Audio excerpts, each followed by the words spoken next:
Hey, what's up guys? Welcome back to the channel. I am out here at just some land nearby, and I think this spot used to be used for some old dirt jumps back in several years ago, and heard it kind of through the grapevine that this was out here. And it's actually kind of a tough spot because there's actually a river that kind of runs right through there, and it floods a lot in this area, so it kind of will fill up this whole area. But I'm gonna do like a 2-hour build and ride challenge, so maybe get like 1 or 2 jumps out of here. Hopefully I brought like a little wooden kicker to maybe kind of use as like maybe a step down into like the bowl area and jump. Anyways, we're gonna set up some time lapse and get some building. I got to be careful out here because I think there's a couple urban campers around here, so it's okay. We still we're in Tennessee where Second Amendment is still alive and well, so should be all right. This is the first jump that's kind of already here that I'm going to rebuild. Going to resurface that front lip, and then I need to throw tons of dirt back here on the back of the landing, build this up quite a bit. And then over here you got a nice little starting point here that I want to roll in and make this a really steep lip to create a nice fly out.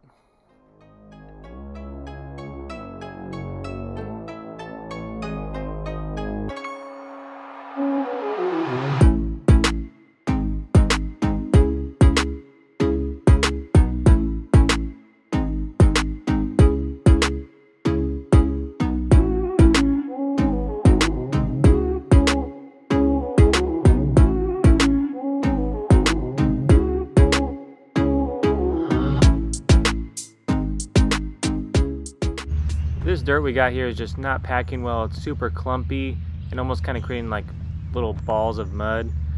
But working on here, this is actually going to be more of like a hip, I guess. So it's kind of shooting off to the right, but the landing is going to be down to the left. So no problem. I'm just going to build up the right side a little bit more and then throw in a bunch of dirt from the back. I'm actually taking out dirt from the center and kind of create more of like a gap jump here.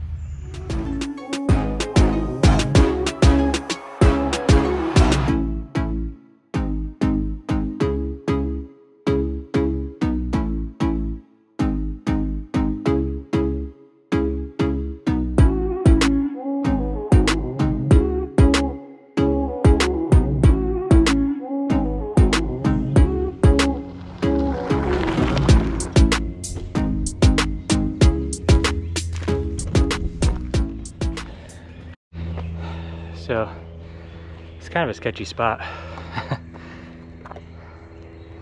did a little bit of digging back here. You guys could see the time lapse. I'm probably on that already. And I need to build up the lip. I need to build up the lip some more. I need to work on the landing better. But part that's sketchy is that I'm here in mid-morning. It's almost noon. Like I mentioned earlier, there's quite a few urban campers around here. And up here on this hill where I'd get my roll in from, right about there, the guy that's sleeping up there, he broke like a branch down to try to cover himself up with the brush. But that's where I need to come in for my roll in for the speed on this jump. So I'm trying to just start like right on top of this little hill, but it's just so close to this jump that I just don't have enough speed at all, even trying to crank into it. But there's another guy over here. Alright guys, so I had to get out of there. That was actually super sketch. Maybe if I went out there with a few other people, or maybe if I went out there like afternoon, when I said at the end of that last clip, I was like, oh, I think there's somebody coming. It was actually this chick that was coming out from like another camping setup, whatever. But she came rolling around, you know, hand behind your back, and she was holding a little karambit, kind of wrapped, kind of just hidden under there. And she came out here. I was like, oh, is that you out here? I was like, yeah, I apologize. I was just out here riding my bike. You know, it was a spot, you know, whatever. I was like, didn't mean to disturb you, you know, etc., etc. She's like, oh, okay, you know, I'm sorry. It was just kind of thought it was kind of creepy that there was some guy just kind of standing here. I was just talking to my camera where I was digging on the jump, and she was out here ready to shank somebody, you know, but we kept our distance. Like I said, I was still protected out there, but she was chill. It was good, but there's definitely a lot more people just kind of moving around and stuff out there. Noticed some like paintings on some of the trees. Almost looked at like, I bet they got their own little territories out there. I've never been in that type of situation to know for sure, but the way it looked like, it almost looked like a barrier, like for different territories, and I ended up just kind of packing up after that. And get this, so as I'm rolling out, I kind of pack stuff up into my car. Another car kind of pulls up kind of next to me, starts honking their horn. I'm like, dude, like, what is going on here? I just want to ride my bike, build some dirt jumps, you know, kind of leave me be. But they honking their horn, they park next to me, and some dude just kind of pops out of the bushes and hops in the car with them. And I'm like, what the heck? This is crazy. Anyway, so probably won't be doing much digging back there anymore, just because there's so much traffic with these urban campers, and they seem pretty set on their space and on their territory. So this 2-hour build and ride challenge turned out to be about 45 minutes of digging some rough, kind of nasty dirt that wasn't even really packing in, and to maybe hitting the jump 3 times maybe, but even then it was with not enough speed to really get much. But I think without the people there, I think it could have been a cool spot, but find some other spots, or maybe kind of hit up Travis at his place, but there's only kind of so much we can dig out there too. So some exciting news. I've worked out a partnership with didnt airbags.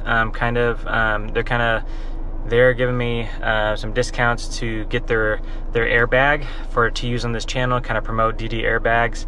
And TJ21 Media Group, TJ21.com, they've been a financial sponsor periodically. They helped me purchase my Santa Cruz bike several years ago.